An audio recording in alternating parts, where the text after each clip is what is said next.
Alors bonjour à tous, dernière partie du grand tournoi d'échecs Tata Steel Chess.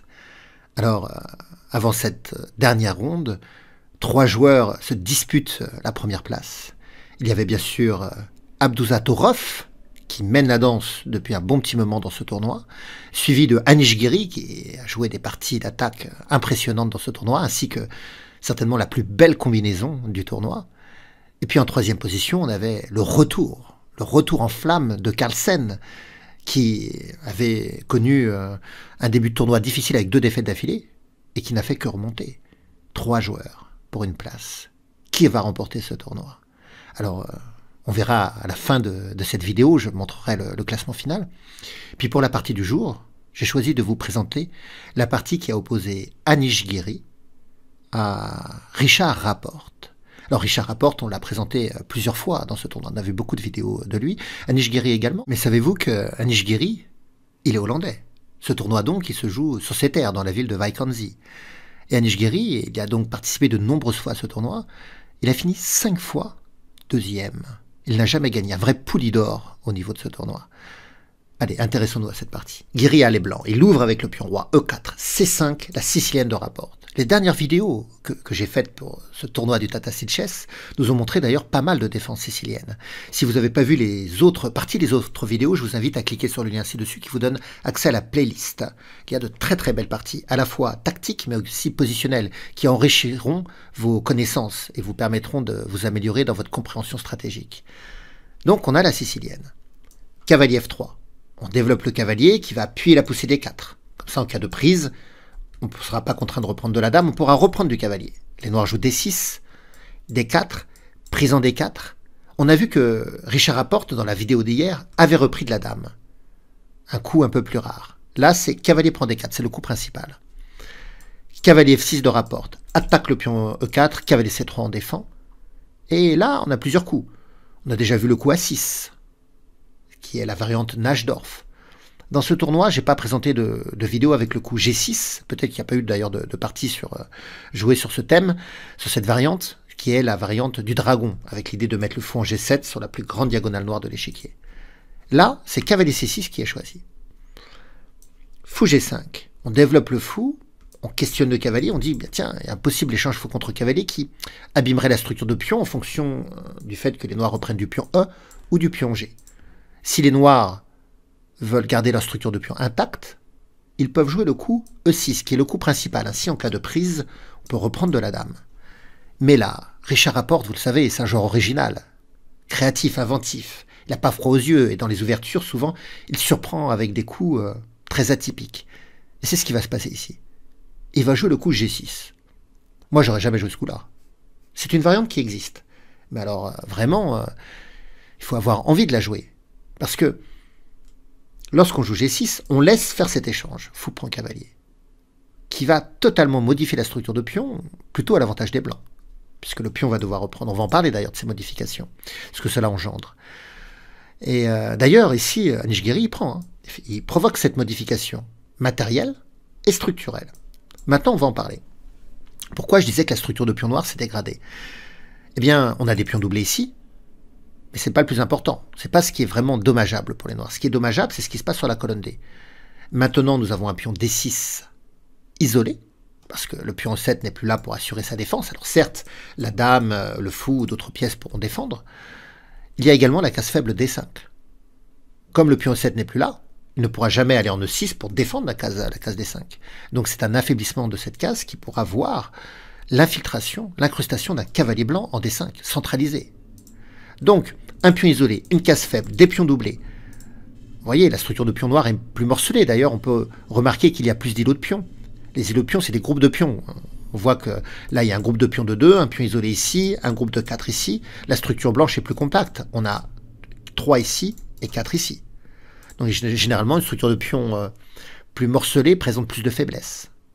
Alors oui, pourquoi Richard Rapport a accepté une structure de pions plus morcelée comme ça? Eh bien, il va miser sur son fou de case noire. Lui, il dispose du fou de case noire. Anish Giri ne l'a plus, puisqu'il a dû provoquer cet échange pour obtenir cette structure de pion.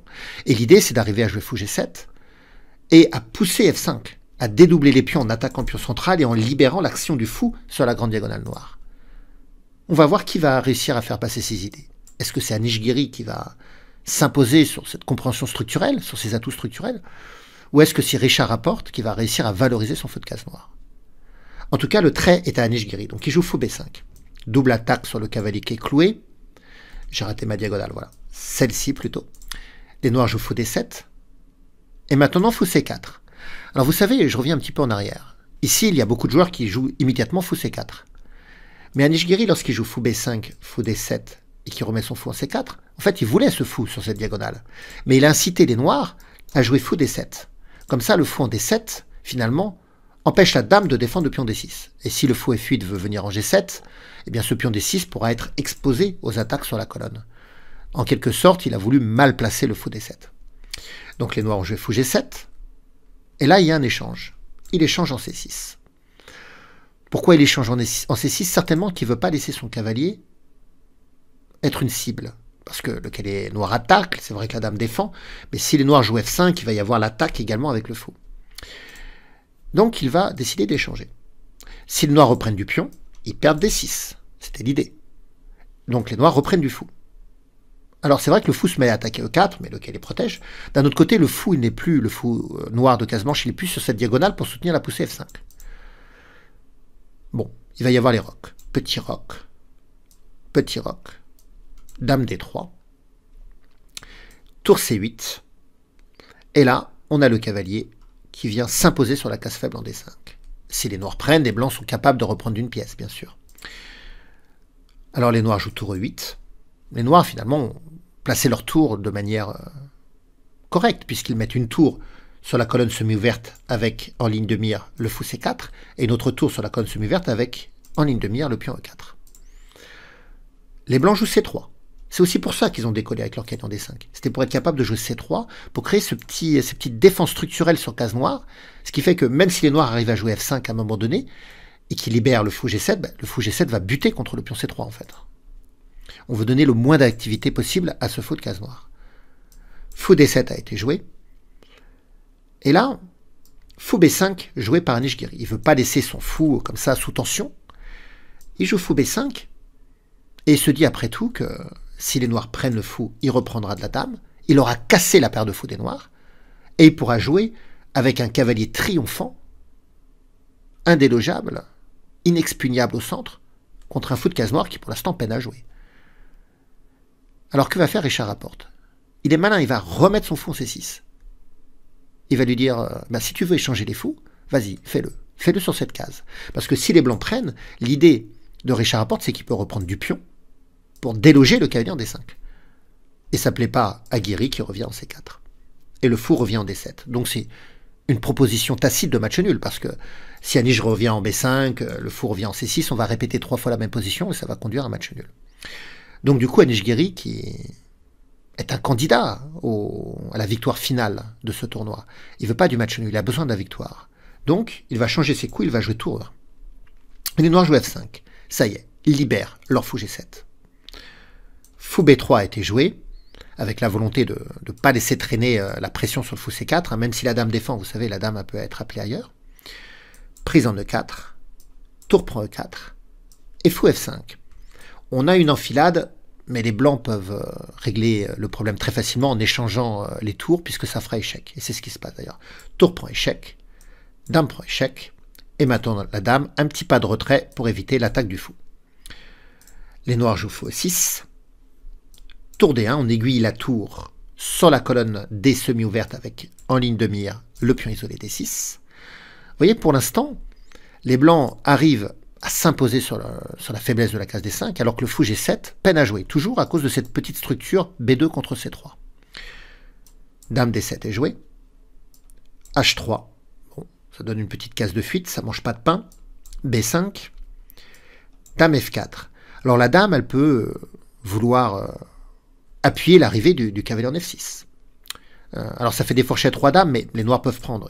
La dame pourrait reprendre, c'est vrai, en F6, mais bon. En F4, l'autre intérêt, c'est que on a toujours cette pression sur D6. Les noirs ont joué tour C5. Et là, le cavalier est revenu en E3.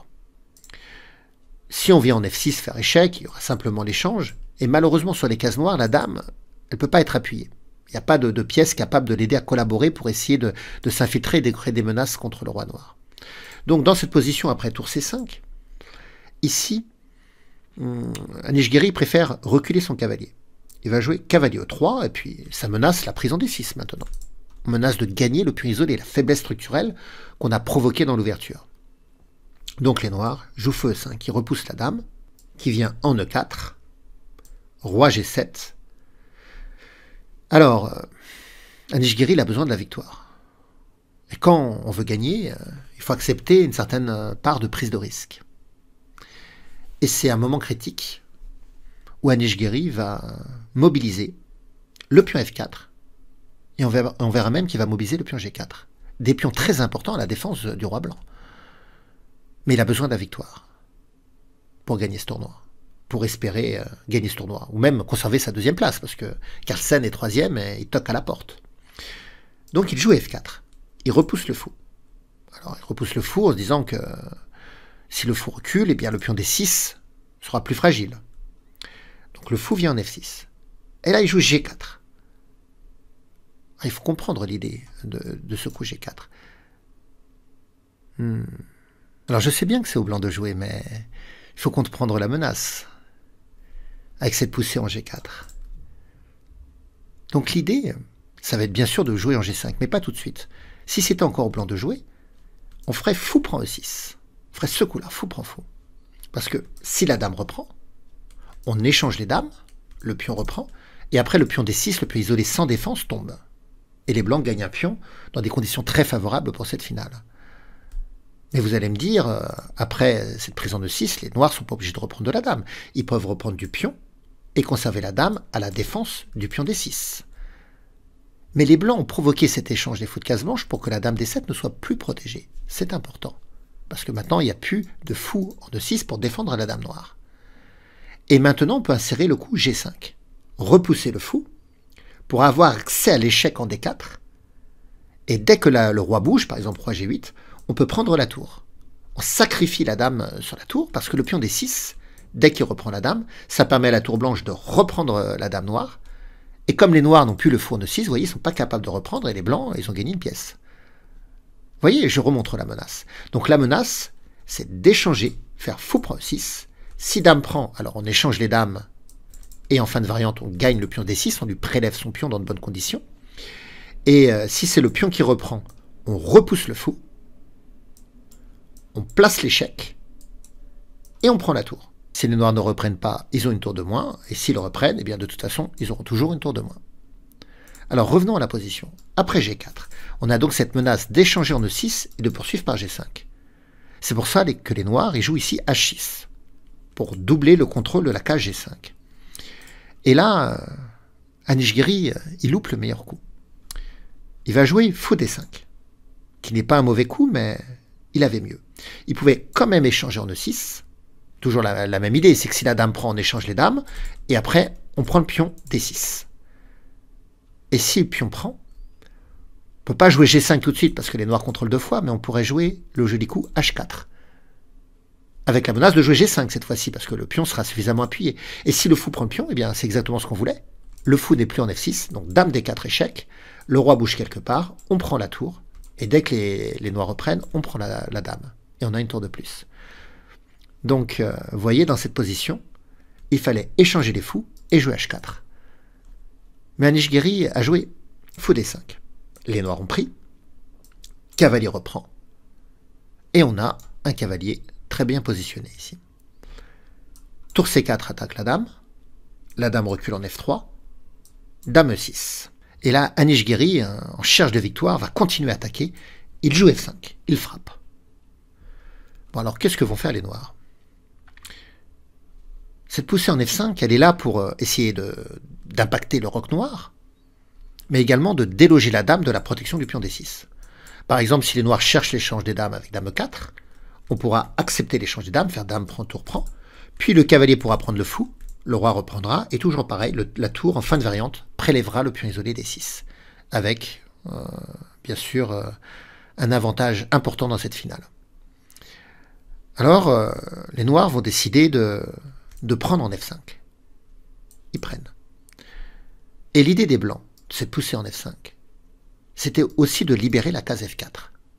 Et c'est ce que va faire Anish Giri. Il va jouer cavalier F4. Pourquoi il libère cette case F4? Pour chercher les échecs en H5. Bon, alors, dame E5 est joué. Parce que le cavalier attaque évidemment aussi la dame. Hein.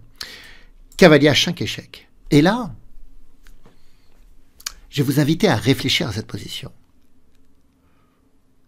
Où joueriez-vous votre roi? Quelle case pour le roi qui est attaqué ici? G6, H7, F8, G8, H8, qu'est-ce que vous décideriez? Alors je vous invite à mettre la vidéo sur pause pour avoir le temps nécessaire de réflexion, et puis après, on va comparer votre choix à celui de Richard Rapporte. Sachant que Richard Rapporte va se tromper. Il va opter pour la pire décision possible. Alors à tout de suite. Alors, quel est votre choix? Qu'avez-vous décidé? En réalité, tous les coups de roi ici sont bons, sauf le coup de Richard Rapporte. Roi G6. Bon, alors bien sûr, on va dérouler, on va expliquer pourquoi roi G6 perd. Mais d'abord, essayons de comprendre pourquoi il n'a pas voulu jouer roi G6. Peut-être qu'il n'a pas voulu déjà aller sur la 8e rangée, comme par exemple aller en G8, à cause de l'échec en A8. En se disant que cet échec lui permettait à la dame blanche de faire une fourchette, le roi est obligé d'aller en H7, la dame blanche prend le pion A7, attaque F7. Mais en réalité, cette position n'est pas si dangereuse pour les noirs. Parce que le roi vient en G6, et les problèmes se retournent. Les noirs attaquent 2 fois le pion G4. Si le cavalier bouge, ça permettrait des dames G3 échec. Le fou peut peut-être se faufiler en G5 puis en E3 sous protection de la dame avec l'attaque du roi et de la dame blanche. Donc, roi G8, roi H8, c'était des coups tout à fait possibles. Alors, il est venu en G6. Et là, c'est perdant. Mais c'est perdant pourquoi? Quel est le coup que lui a mis Anish Giri? Alors, je vous invite une nouvelle fois à mettre la vidéo sur pause si vous n'aviez pas cherché ce coup, pas le trouver, pour essayer de trouver maintenant pourquoi roi G6 est perdant et qu'est-ce que vont jouer les blancs. A tout de suite.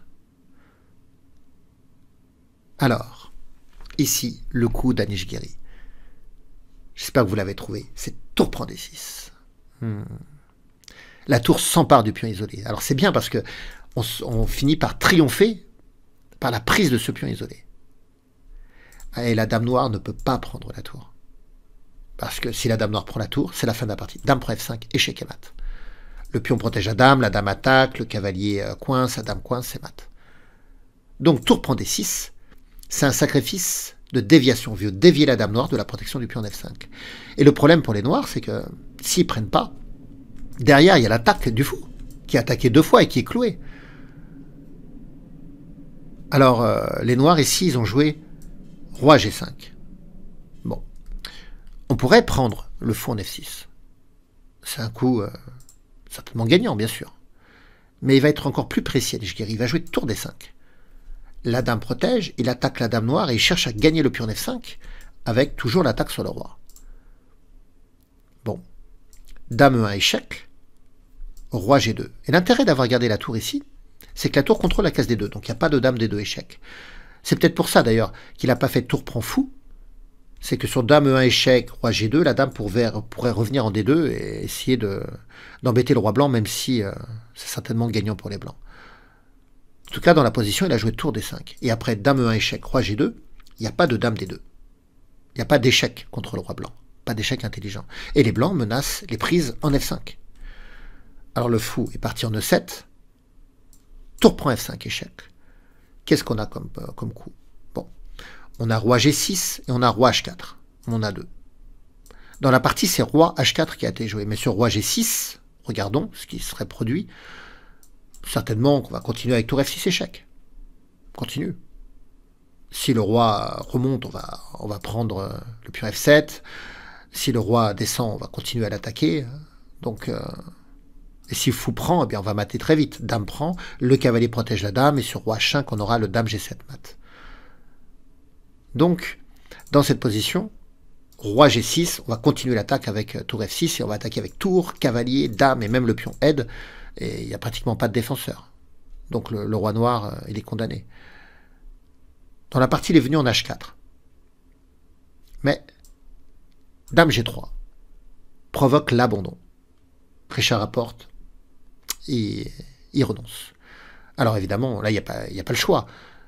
Les noirs sont obligés de prendre. Alors pourquoi il abandonne? Parce qu'après Dame prend G3, cavalier prend G3, on menace maintenant tour H5 mat. Alors qu'est-ce que peuvent faire les noirs pour éviter un tel mat? Ils ont deux coups, soit ils jouent fou G5 pour éviter que la tour vienne en H5, soit ils jouent tour C5. S'ils jouent fou G5, eh bien, la tour peut aller prendre le pion B5. Bon, déjà, on a plus de pions, mais l'idée, c'est de libérer la case F5 pour menacer cavalier F5 mat. Donc, fou G5, ça ne fait pas envie. Et sur tour C5, maintenant, si on vient en H5, la tour pourra prendre. Mais on peut aller prendre en F7, attaquer le fou. Si le fou vient en D8, alors cavalier F5, ça ne marche pas encore parce que le roi peut s'échapper par G7, mais on peut jouer tour G7. Et là, le roi, il est totalement coincé et on menace cavalier F5. Et sur cavalier F5, les noirs devront prendre et le pion reprendra. Et les blancs, ils auront un pion passé ici, un pion de plus encore ici, une qualité d'avance, c'est-à-dire l'avantage d'une tour sur un fou, un roi qui sera complètement coincé par la tour, après cavalier F5.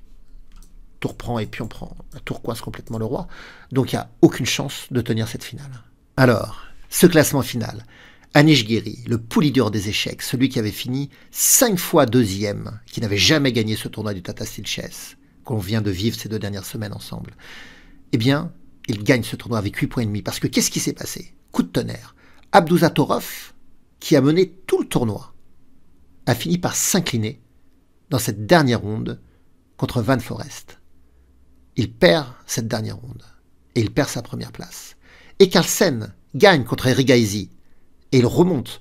Donc Abdouzatorov et Carlsen finissent à 8 points et Anish Giri les coiffe au poteau dans le dernier virage, le dernier tournant, avec 8 points et demi. Bravo Giri.